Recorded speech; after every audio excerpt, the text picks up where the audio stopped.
So, ayan, dumating nga yung aking order na MXS Spark Pro na may 512 gig and ano nga ulit yung nakalagay doon? 12 gigabyte. Hindi ko na ano. So, meron siya na 512 gig. Oh, yun nga. So, ayan na nga. Umorder ako na itong sealed pa siya, no? So, ibig sabihin bago talaga siya. So, kudos lang kay seller, no? Kasi nung binili ko to, ang sabi sa akin ni seller, gumawa daw ako ng video na habang binubuksan yung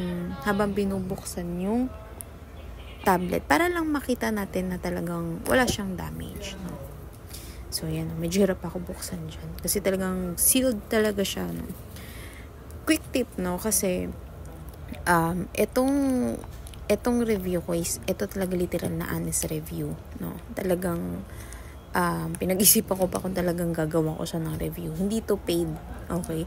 Talagang ginawa ko lang to kasi napansin ko lang yung ibang mga gumawa ng review regarding sa gadget na to, hindi kompleto. So, para sa mga tao, no, na naghahanap ng complete na and honest review, no.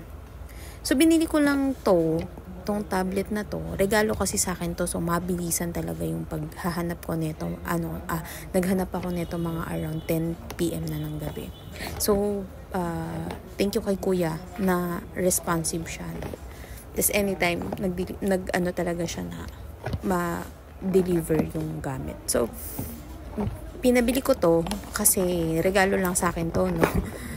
Reason ba't ako bumili ng ganito kasi dahil gusto ko lang mag-ML. So, ayan, may kita nyo, no? Sealed talaga siya. So, ang kinaganda lang, alam niyo yung white na yan. Malambot yung white na yan. Siya yung nagpo-protect dun sa edges nung tablet. Ayun. So, ayan. Ito naman yung mga inclusions niya. So, may kasama siyang pen. To be honest, di mo magagamit yung pen. May charger. Earphones, and meron siyang adapter. So, ang kinaganda nito is meron siyang jelly case. Yan, para iwas scratches, no? Meron pa pala yung inclusion na spare na screen protector. So, ito ha, makikita nyo.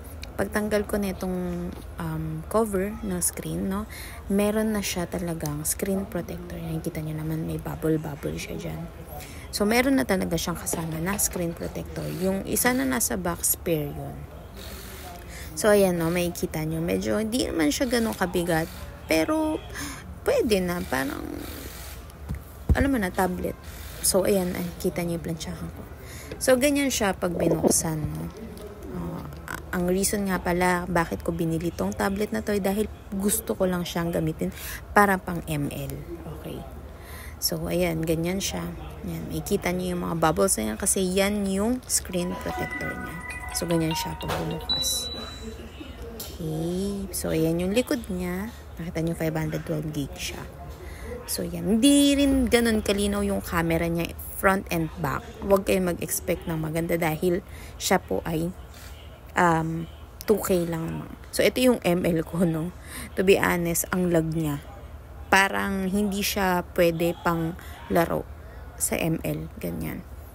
Yun lang. So, yun yung honest review ko. Hindi ko ma-video yung paglalaro ko Pero yun.